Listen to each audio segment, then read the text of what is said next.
Welcome to Voice of Nagaland News. Viewers, today we're here at the Zone 92 Chumukidima for the third edition of the White Owl Literature Festival. Today is the third day and the final day of the festival. Hundreds of students and book lovers are present for the event, and stay tuned as we walk you through the day.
Now we have started recording it through digital equipment, and we have started sharing on media platforms. That's the only difference. Those days, people would sit by the fireside and have a lot of conversation, but unless you're present in that moment, in that specific location, you don't get to hear it.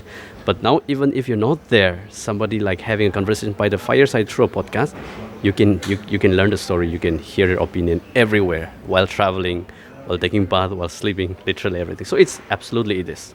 And during the panel discussion, the moderator asked if anyone wants to do podcasts, and we just saw a few hands raised.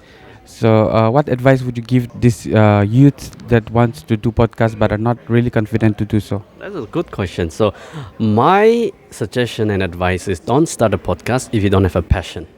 If you have a passion to talk about certain things, it could be relationship podcast, that's centered around relationship. It could be podcast that's centered around, let's say, fashion or skincare or beauty products. You can just start it if you're passionate about it, but don't take it as your source of income, because it will not earn you enough source of income. So eventually you may grow bigger, and unless it start earning more than your salary, don't give up your job, don't give up your conventional source of income. So if you're passionate about something, do it as your side hustle, do it as your part-time work or whatever, but don't give up your main source of income. Otherwise you'll struggle, and it's not easy to struggle a lot. For the last question, besides your show, if you have to suggest any other show or podcast to the youths, like what show would that be?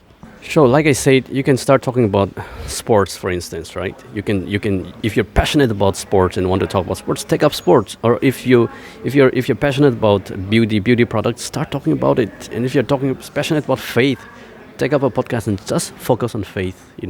So you can literally do any topic on earth. Find a niche in the market and start talking about it, and you will be able to meet the needs of those people who are going to tune into your conversation, and you'll find audience whatever topic you take up in future. But you have to have the ability to talk about such topics. So my area is politics because I'm passionate about it. So people who want to know more about politics, they tune in. So that's what I see. So you can literally take up any topic. You should be passionate about it. Plus, you should have at least slight knowledge, better than average people. So if you can provide that, definitely your podcast will be successful, and it will gain traction over time. Is manga making it easier for your generation to get into reading? Yes, I believe this manga, it's making it easier for our generation to get into reading, because many of our Gen Zs, instead of reading words, they are more into pictures and fictions. So yes, I believe that manga is helping the generation to get into reading more. Thank you. As a student, do you find it easier to learn from a podcast show like the Lunglan show or a traditional book? Yes, as a student, Seems the world is moving too fast. We need to catch up. So, podcast is a medium where it's fast and you can do multitasking as with it. And being a student, that is something time becomes very important.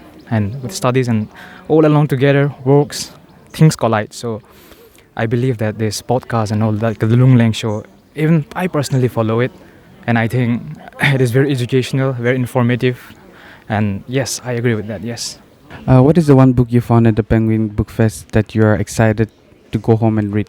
Actually, I got the book for Macbeth, which is written by William Shakespeare, and The Twelfth Night. It's also included in our studies and syllabus, and it's the book about the William Shakespeare. It's because the William Shakespeare is a very famous poet in the 17th to 16th century, and as a literature student, I would love to read his book. Thank you. A speaker has said that kids these days, the youth these days, they are very much engaged with their electronic devices and they use their phone too much. Don't get into the habit of reading in books much. So, do you think like a festival like this like helps make book cool again? Yeah, well, yeah, I think when it comes to electronic or when it comes to phone, it is one of the most serious case in this generation. Like people are really into phones and they are, spending much time, yeah, on phones.